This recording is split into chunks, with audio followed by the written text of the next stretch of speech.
Assalamualaikum warahmatullahi wabarakatuh. Perkenalkan, nama saya Muhammad Visitia Rafaeli dengan NIM 3 digit terakhir 107 dari Teknologi Rekayasa Otomasi angkatan 2025.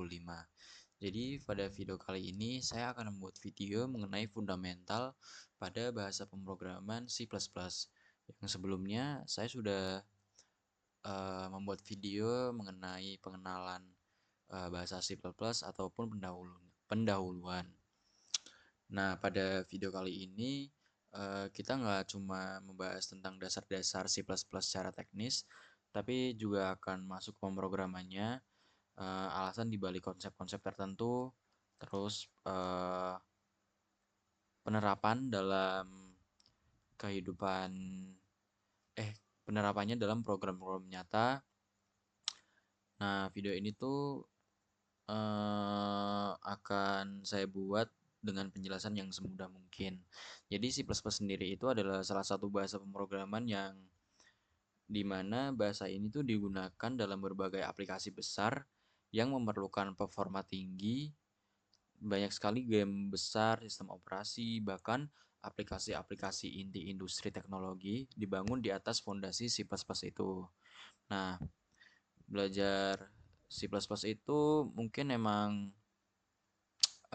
di awal agak susah ya buat kita nguasain. Nah, jadi kalau kita dapat pemahaman itu kita terus belajar itu bakal gampang lah. Nah, eh, jadi kita itu bakal mulai dari variabel, tipe data, konstanta, array, input-output pengguna, fungsi, scope variabel, lokal dan global, dan yang terakhir adalah contoh dari aplikasi. Nah, oke, langsung saja kita mulai dari variabel. Jadi,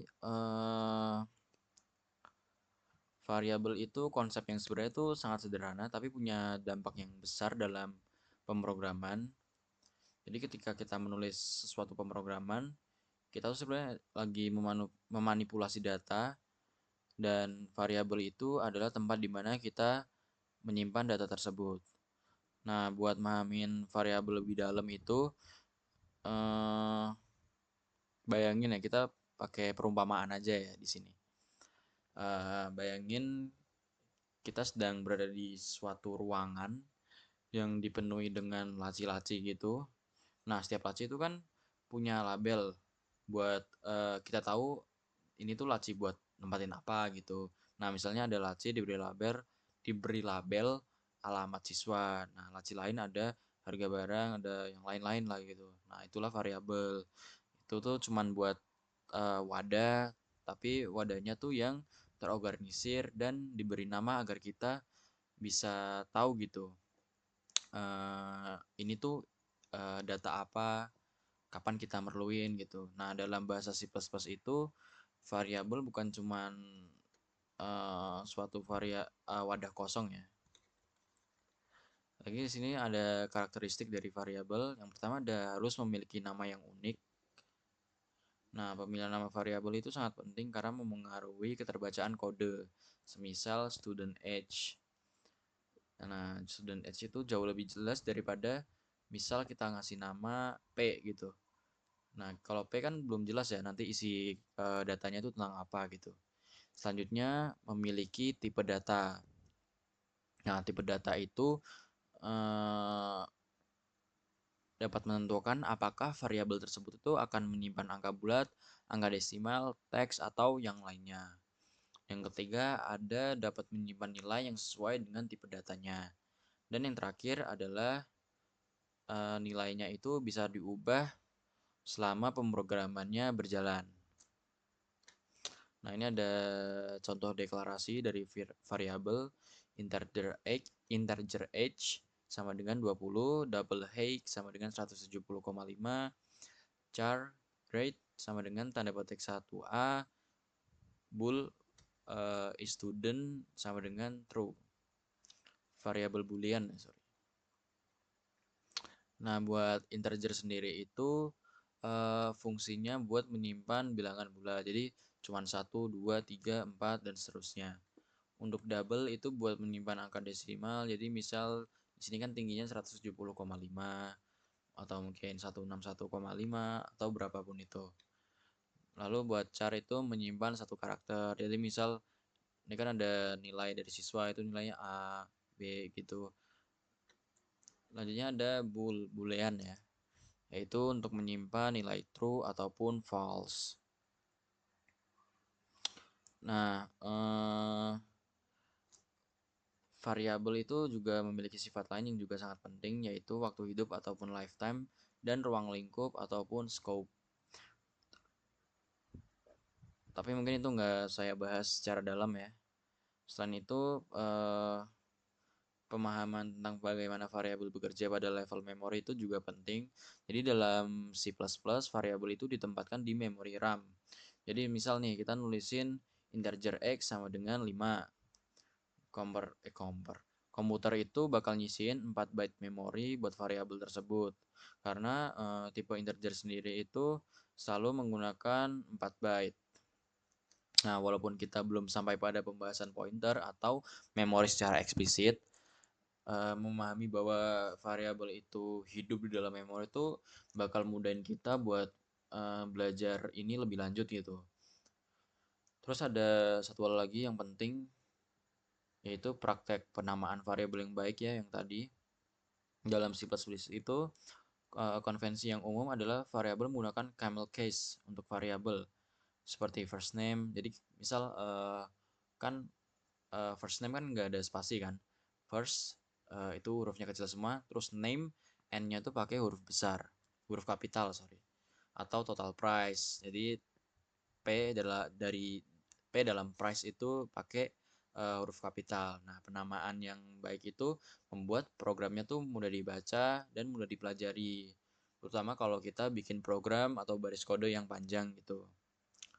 Oke, selanjutnya kita lanjut ke tipe data.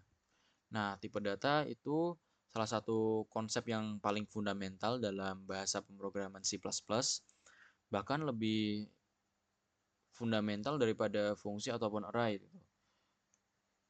Kenapa? Karena semua nilai dalam pemrograman harus memiliki tipe. Jadi komputer itu perlu tahu seberapa besar memori yang harus dialokasiin, bagaimana mereka tahu harus apa yang harus mereka lakukan pada data tersebut gitu. Nah, C++ itu bahasa yang statically type, artinya tipe data yang ditentukan saat kompilasi. Ini tuh berbeda dengan Python yang secara otomatis mengetahui tipe data tanpa kita harus mendefinisikan. Nah, oke, selanjutnya saya akan bahas satu persatu ya ini. Jadi yang pertama ada integer ya. Nah, integer itu yang tadi udah saya jelasin digunakan buat nyimpen bilangan bulat, misalnya int umur sama dengan satu, jumlah barang integer jumlah barang sama dengan 5 gitu, nilai indeks, skor apalah, nilai lah dan sebagainya gitu. Nah, ini ya ada penjelasannya tadi yang sudah saya jelasin. Integer itu menggunakan 4 byte dari memori kita, memiliki jangkauan nilai atau rentang nilai dari min 2,147,483,648 hingga sekian sekian sekian. Nah, ini contohnya. Selanjutnya adalah double. Double ini digunakan untuk bilangan desimal yang presisi, misal tinggi badan tadi sama dengan 170,5, nilai matematik, nilai tugas misal 88,5, 88,2 lah. Nah, double itu menggunakan 8 byte dari memori kita dengan rentang nilai kurang lebih segini ya, sekian lah. Lalu selanjutnya ada float, yaitu menyimpan bilangan desimal tetapi dengan presisi yang lebih rendah. Semisal ada kan float pi sama dengan pi kan nilainya 3,14 ya. Nah, itu kan di belakangnya masih banyak angka kan. Itu bisa diakalin dengan float pi sama dengan 3,14 f gitu. tahu di sini ya. Lalu selanjutnya ada char, yaitu digunakan buat nyimpan satu karakter. Char grade sendiri itu menggunakan 1 byte dari memori kita dengan rentang nilai -128 hingga 127. Ini ya contohnya. Lalu selanjutnya ada variabel boolean yang hanya menyimpan 2 nilai, yaitu true ataupun false. Nah, boolean itu sendiri biasanya digunain dalam kondisi percabangan dan logika pemrograman. Lalu selanjutnya ada string yang digunakan untuk menyimpan teks. Nah, string itu sebenarnya adalah objek di C++, dia bukan tipe data yang primitif, tapi itu penggunaannya sangat luas dan sangat mudah. Jadi semisal ini ya, string name, tanda petik, Alice.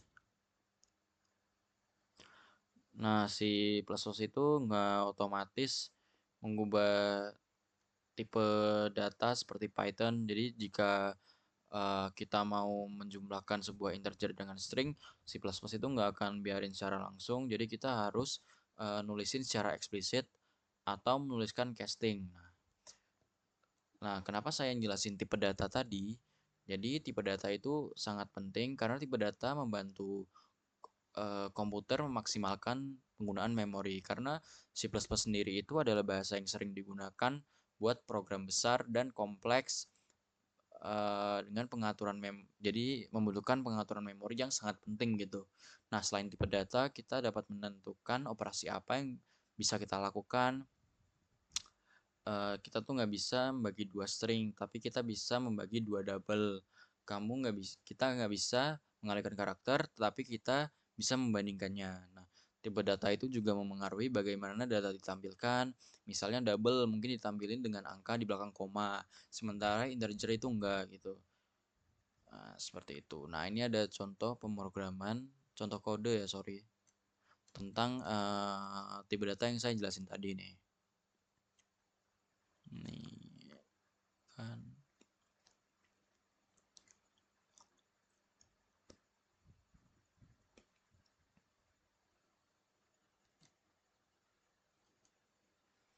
Oke, selanjutnya kita akan masuk ke penjelasan konstanta. Nah, konstanta itu adalah variabel yang nilainya tidak dapat diubah setelah ditetapkan. Nah, kenapa kita memerlukan konstanta dalam bahasa pemrograman C++? Jawabannya itu sederhana, yaitu buat mencegah kesalahan. Nah, misal kita nulis program yang menghitung luas lingkaran, kita pasti membutuhkan nilai pi kan. Jadi misal kita menulis pi itu 3,14 159 dan seterusnya gitu. Dan kemudian tanpa sengaja kita ngubah nilainya di bagian lain program. Nah, hasil yang kita dapatin tuh bakal salah total. Jadi konstanta itu menggunakan keyword const ya. Jadi const double p sama dengan 3,14 159 sekian itu. Nah, setelah kita deklarasikan, pi itu nggak bisa diubah lagi. Nah, ada banyak penggunaan konstanta, yaitu buat nilai matematika, batas ukuran array, nama aplikasi, nilai yang punya makna penting gitu. Nah, ini ya contohnya tadi const itu. Nah, ini ada keuntungan ketika menggunakan konstanta. Yang pertama ada mencegah perubahan nilai secara tidak sengaja. Yang kedua ada membuat kode lebih mudah dibaca dan dipahami. Yang ketiga memudahkan maintenance, yaitu jika perlu mengubah nilai cukup di satu tempat. Konstanta itu juga ngasih dokumen langsung pada kode, jadi programan lain yang membaca kode kita itu bakal langsung tahu bahwa nilai tersebut adalah nilai tetap. Jadi nggak bisa berubah sepanjang program. Ini ada contoh pemrogramannya.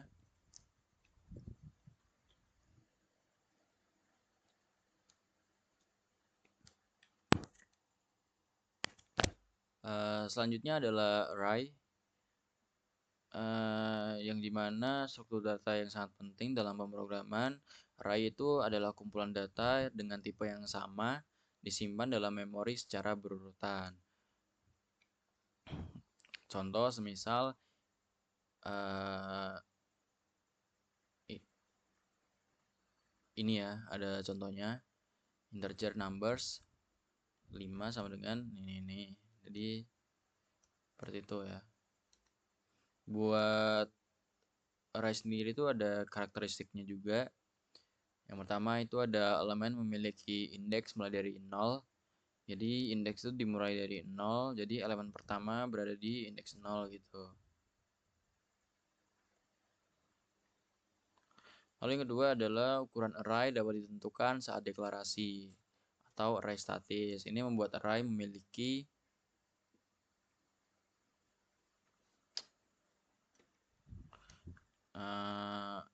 ukuran ini tuh ditentukan dari awal dan tidak bisa berubah gitu. Lalu selanjutnya adalah menggunakan vektor untuk array dinamis, yaitu ukuran dapat berubah. Mungkin buat tambahan satu lagi, yaitu memori array bersifat berurutan. Jadi ini membuat array memiliki kecepatan akses yang sangat tinggi. Ini ada contoh dari penggunaan array statis.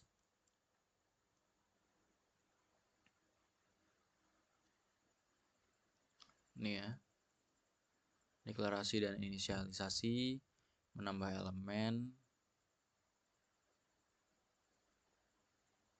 mengakses elemen, menampilkan array. Nah, ini ada vektor array dinamis, yaitu array yang ukurannya dapat berubah. Ini yang deklarasi, menambah elemen, mengakses elemen, menampilkan vektor. Ini ya. Jadi keunggulan dari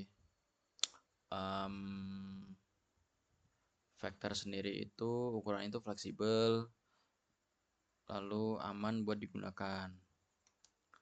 Oke, selanjutnya adalah input output, yang dimana program yang nggak bisa nerima input adalah program yang tidak bisa berinteraksi. Karena itu kita mempelajari hal ini gitu. Jadi ini ada output ataupun code buat nampilin teks. Ini misal ya, hello world, nilai X sama dengan. Lalu ada input, cin, dan getLine. Cin itu fungsinya untuk input cin itu input sederhana, bisa digunakan buat input data dasar seperti integer, double, char. Lalu dia juga berhenti membaca pada saat spasi ataupun new line gitu.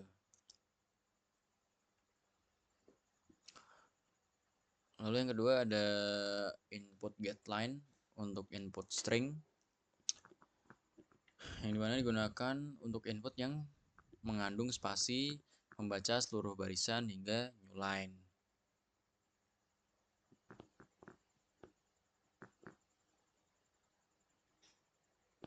Ini ada contoh pemrogramannya ya.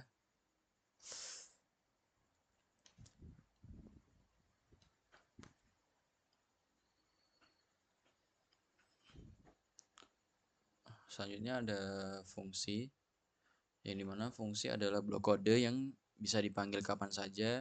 Jadi fungsi ini tuh membuat program lebih rapi, modular, dan mudah diperbaiki. Nah, ini ada 4 jenis. Ada beberapa contoh fungsi ya. Yang pertama ada fungsi sederhana, yaitu dia nggak pakai parameter dan return. Lalu ada fungsi dengan parameter. Jadi parameter itu memungkinkan fungsi buat nerima data dari pemanggil. Lalu ada fungsi dengan return value, yang dimana fungsi dapat mengembalikan nilai menggunakan kata kunci return. Lalu yang keempat ada fungsi dengan parameter dan return, yaitu kombinasi parameter dan return value untuk fungsi yang lebih kompleks gitu. Nah, itu ya. Selanjutnya adalah scope variable. Jadi scope itu digunakan buat nentuin di mana variabel dapat diakses dalam suatu pemrograman. Jadi yang ada dua jenis. Yang pertama ada variabel lokal yang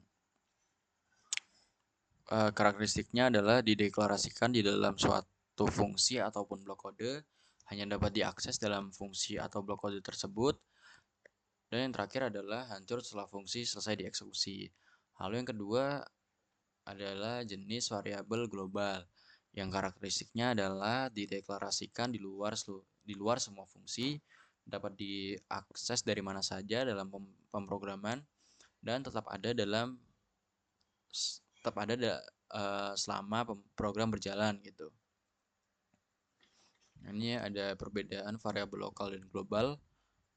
Nah, tadi dari segi aspek deklarasi lokal ada dalam fungsi, global di luar, akses hanya dalam fungsi, global di mana saja, lifetime selama fungsi berjalan, selama program berjalan, penamaan bisa sama dengan variabel lain di fungsi berbeda, harus unik dalam pemrograman ya, jadi harus beda mungkin. Lalu ada rekomendasi digunakan untuk data sementara, hanya untuk data yang benar-benar diakses global. Nah, ini ada catatan penting buat variabel lokal dan global. Yang pertama itu ada hindari penggunaan variabel global berlebihan. Variabel lokal lebih aman dan lebih mudah didebug. Dan gunakan variabel global hanya jika benar-benar diperlukan. Selanjutnya adalah contoh aplikasi. Jadi yang pertama itu ada program konversi suhu. Jadi program ini tuh menggunakan fungsi percabangan, IO, dan aritmatika. Jadi pengguna itu bisa milih apakah mau konversi Celsius ke Fahrenheit, Fahrenheit atau sebaliknya. Jadi dalam program ini tuh mempraktikkan fungsi, input pengguna, percabangan, kalkulasi, dan output. Nih ya. Ini buat contoh kodenya. Nah, penjelasan kodenya itu fungsi to Fahrenheit itu fungsinya buat menerima nilai Celsius dan mengembalikan Fahrenheit. Yang kedua, fungsi to Celsius yaitu buat menerima nilai Fahrenheit dan mengembalikan Celsius. Yang ketiga, program meminta input dari pengguna untuk memilih jenis konversi. Dan yang keempat, berdasarkan pilihan, program memanggil fungsi yang sesuai. Lalu selanjutnya ada kalkulator sederhana, yang dimana program kalkulator itu dapat melakukan operasi aritmatika dasar. Nah, penjelasannya itu dalam program ini bisa nerima dua bilangan dan operator, ini plus minus perkalian bagi, melakukan operasi sesuai operator yang dipilih, menampilkan hasil operasi. Ini buat contoh kodenya. Nah, dalam program ini tuh dapat menerima dua bilangan dan operator menggunakan switch case untuk memilih operasi berdasarkan operator. Dan yang ketiga, untuk operasi pembagian dilakukan pengecekan pembagi 0 untuk mencegah error. Yang keempat, jika operator tidak valid, menampilkan pesan yang error. Nah, fitur tambahan yang bisa kita tambahin tuh ada loop untuk melakukan beberapa perhitungan, histori perhitungan, operasi tambahan, modulo seperti modulo, pangkat, dan lain-lain. Dan yang terakhir, pemisahan kode fungsi. Pemisahan kode menjadi fungsi. Selanjutnya ada pengelolaan data mahasiswa. Nah, program ini tuh digunakan untuk mengolah data mahasiswa menggunakan struktur dan vektor. Jadi penjelasan dalam program itu menggunakan struct atau struktur buat nyimpen data mahasiswa, misal nama, umur, prodi gitu-gitu. Lalu yang kedua ada menggunakan vektor untuk menyimpan multiple mahasiswa, menerima input data dari pengguna, dan menampilkan data semua mahasiswa. Ini ada contoh kodenya. Nah, ini buat penjelasan kodenya itu struct student mendefinisikan struktur data untuk menyimpan informasi mahasiswa. Jadi name itu menggunakan variable string buat nyimpen nama, age menggunakan integer buat nyimpen umur, GPA menggunakan double buat nyimpen IPK karena itu koma ya IPK biasanya. Lalu ada vector student.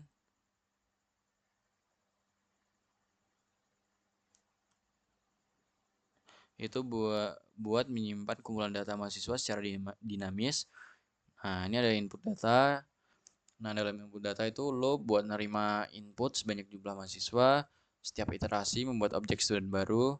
Data diisi melalui input pengguna. Objek ditambahkan ke vektor menggunakan pushback. Lalu yang keempat adalah menampilkan data. Nah, itu tuh menggunakan range based loop untuk iterasi. Menampilkan semua data mahasiswa dalam format tabel. Nah, ini buat kesimpulan dari materi ini adalah yang pertama ada variabel yaitu tempat buat menyimpan data yang bisa diubah, tipe data menentukan jenis data yang dapat disimpan, konstanta nilai tetap yang tidak dapat diubah, array struktur data untuk menyimpan kumpulan data, IO komunikasi program dengan pengguna, fungsi adalah untuk blok kode yang dapat dipanggil secara berulang, scope jangkauan akses variabel dalam suatu pemrograman. Aplikasi praktis adalah implementasi konsep dalam program nyata. Jadi mungkin itu saja buat penjelasan materi. Langsung saja kita mendemonstrasikan beberapa pemrograman yang tadi. Oke, selanjutnya saya akan mendemonstrasikan beberapa program yang telah saya buat. Jadi di sini untuk variabel tipe data konstanta, saya sudah membuat programnya. Nah, gini ya. Integer age sama dengan 20, label height 170,5, char grade sama dengan A, bool student, terus string name body. Oke, setelah kita run hasilnya akan seperti ini ya, sesuai. Jadi name akan keluar body, age akan keluar 20, tinggi akan keluar 170,5 dan grade akan keluar A. Oke, lanjut ke program yang kedua. Kita coba run.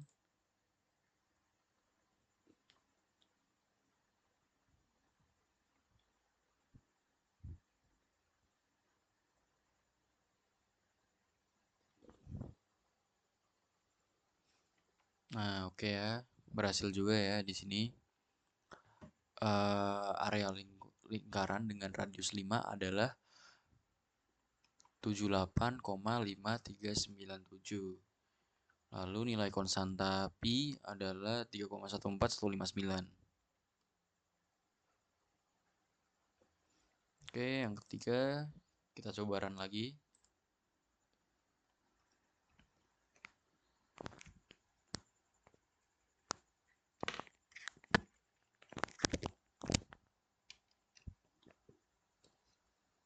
Oke, ini ya programnya. Oke, sesuai ya, array elements 10, 20, 30, vector elements Alice, Bob, Charlie. Dan mungkin saya akan sedikit menjelaskan mengenai apa itu namespace ya, yang juga berhubungan dengan materi yang tadi saya jelaskan. Jadi namespace sendiri adalah sebuah cara untuk mengelompokkan nama, baik itu fungsi, variabel, class, atau objek agar tidak terjadi bentrok dengan nama lain. Jadi dalam dunia pemrograman itu, apalagi ketika programnya udah selesai ya, ketika programnya sudah semakin besar, kadang ada dua fungsi atau objek dengan nama yang sama. Jadi kalau nggak ada namespace itu semuanya bisa berbenturan, bisa nyebabin error lah. Jadi namespace itu berfungsi sebagai wadah atau ruang khusus yang memastikan identitas setiap nama tetap unik. Nah, di C++ itu fitur-fitur standar bawaan bahasa disimpan dalam namespace yang bernama std atau singkatan dari standar. Contohnya misal std count, std string, std vector, dan lain-lain. Nah, kenapa harus ditulis seperti itu?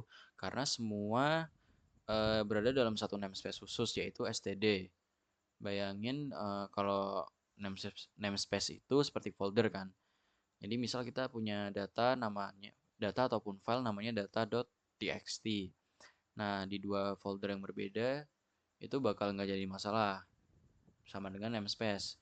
Dua hal boleh punya nama yang sama selama berada dalam namespace yang berbeda.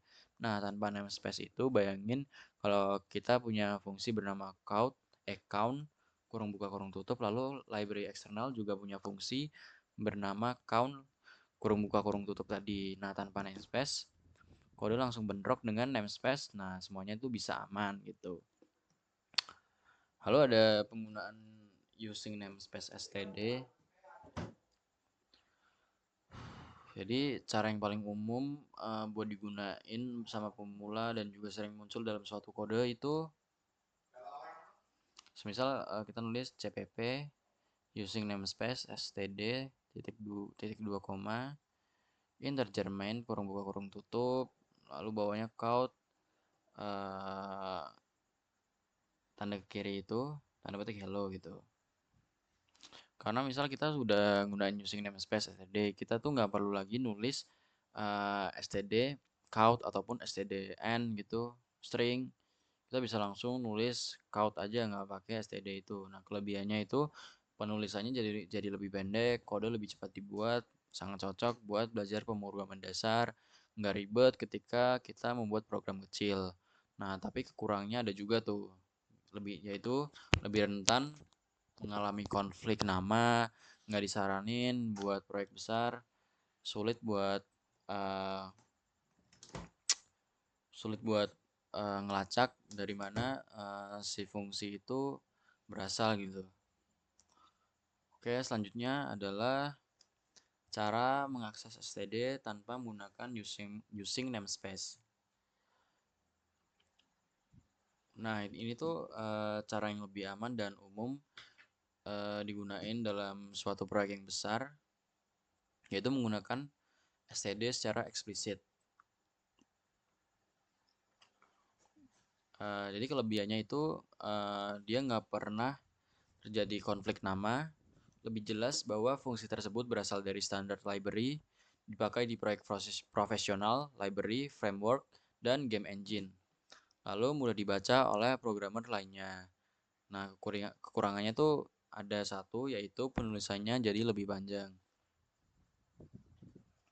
Selanjutnya adalah alias namespace. Dan yaitu memberikan alias pada namespace. Nah, ini tuh cara yang berbeda di tengah-tengah. Jadi nggak panjang, tapi tetap aman dari konflik nama. Jadi namespace itu berguna kalau nama namespace nggak terlalu panjang, kita menggunakan banyak namespace sekaligus.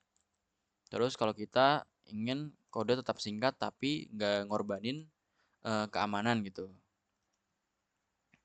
Nah, kelebihannya alias itu lebih singkat dari std, tetap aman dan tidak membuka seluruh namespace, cocok untuk proyek ukuran sedang.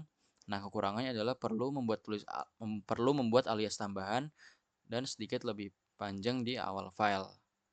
Nah, kapan sih sebaiknya kita menggunakan eh, kapan sih sebaiknya metode mana yang kita gunakan gitu. Jadi tadi using namespace std itu cocok buat tugas kecil, tutorial, pembelajaran dasar, dan program yang hanya beberapa baris. Std count secara eksplisit cocok buat proyek besar, library, open source, kode profesional, proyek kerja, ataupun riset. Lalu alias namespace itu cocok buat proyek menengah, aplikasi yang menggunakan banyak namespace, dan kode yang ingin tetap aman tetapi lebih ringkas. Oke, mungkin itu saja buat fundamental dari bahasa C++ itu sendiri. Mohon maaf jika ada kesalahan kata. Sekian, terima kasih. Wassalamualaikum warahmatullahi wabarakatuh.